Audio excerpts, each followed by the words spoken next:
By now, my background is known to many. My life journey from a Teochew kampong in Aukang Lakotio to Harvard Law School, from being senior counsel and partner in world-leading law firms like Drew & Napier and Clifford Chance, to now standing as a candidate for the Workers' Party. The big question on everyone's mind is this: why am I doing this? Why is this senior counsel leaving what is a comfortable life and aligning himself with the opposition Workers' Party? It's for this reason. Our country is at a turning point, and we need every concerned Singaporean to step forward and speak up about the issues that matter. The future doesn't write itself. We shape it, you and I. Many Singaporeans are struggling with rising costs, job insecurity, housing affordability, and a growing sense of political unfairness and discontent. Our young worry whether they can build their dreams here or if they should move elsewhere. Our seniors, they worry whether they will have enough for their retirement.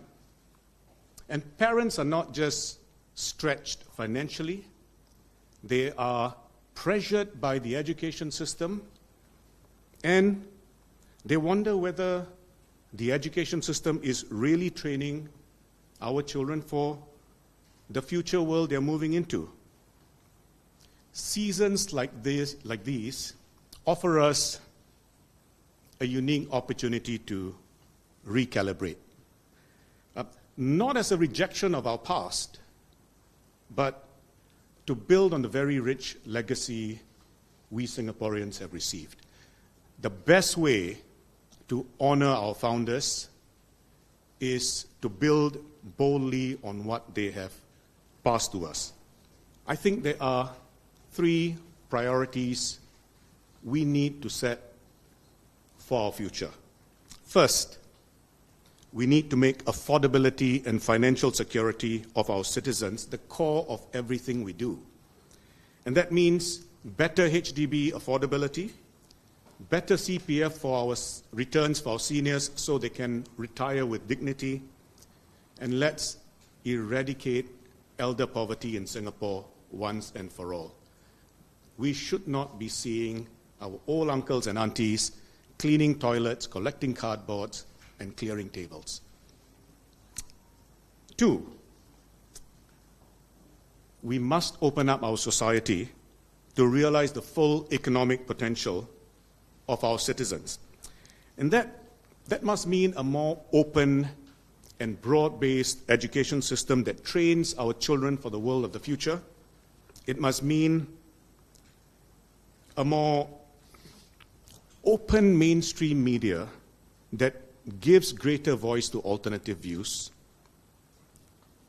And it must mean a more balanced politics, not one overwhelmingly dominated by one party.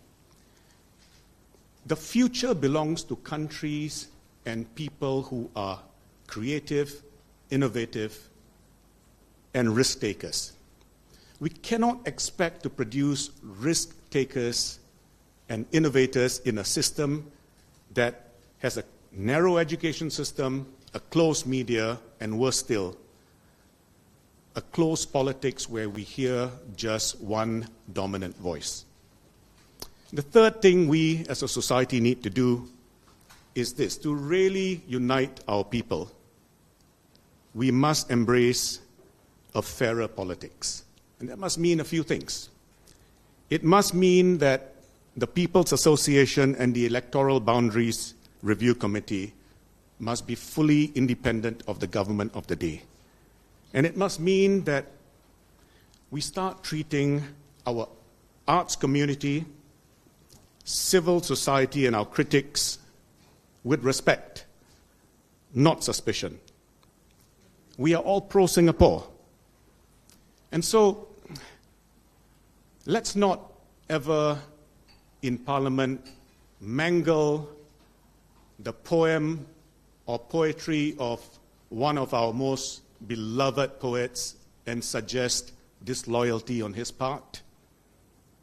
Let's not ever withdraw funding, arts funding, from one of our best artists because his cartoons paint a different political narrative from the national one. And let's not also leave our citizens with the distinct impression that some of our brightest minds in this country are denied tenure because they have dared to speak truth to power. These things breed resentment, and as a small country, we can't afford that. So in short, I believe we must open up Singapore to meet tomorrow's challenges. Staying the same, voting for overwhelming PAP control, that is not stability. That is stagnation. And that is why I joined the Workers' Party. I joined the Workers' Party because I believe in its core mission to be a credible and rational alternative for Singaporeans, and I wish to contribute to that endeavor. I strongly believe in the value of having a balanced political system where no one party has an absolute monopoly on talent and ideas. I believe, particularly in this SG60 year, that it is time that we as a people be an active citizenry in charting the course of our nation for the next 60 years and beyond. In that spirit, I am stepping up in these elections because I believe that our collective endeavor to build a caring, just, and more equitable society is truly greater than the sum of our parts. While I was in legal practice, amongst other areas of law, I had dealt with multiple property issues and disputes.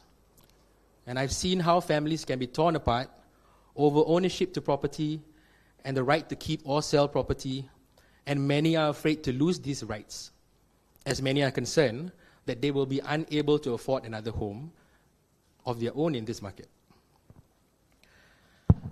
I also observe that our housing policies more broadly, and in the current housing market, there is a major concern for many residents, especially when I was volunteering at the MPS sessions. Many of my generation face the challenge of entering the housing market as prices rise, while at the same time, many of my parents' generation face the impending burden of lease decay. I will champion, amongst other things, for alternative solutions with regard to varied BTO leases in an effort to enhance affordability for especially first-time buyers like myself entering the market. I believe our party has put forth several policy proposals on these issues, both in the last parliament and in our current manifesto. And I would certainly consider myself an advocate for those proposals, should I be fortunate to serve you in Parliament. There are two key issues I care deeply about, and I will champion in Parliament when elected. First and foremost, education, of course, right? Something very close to my heart.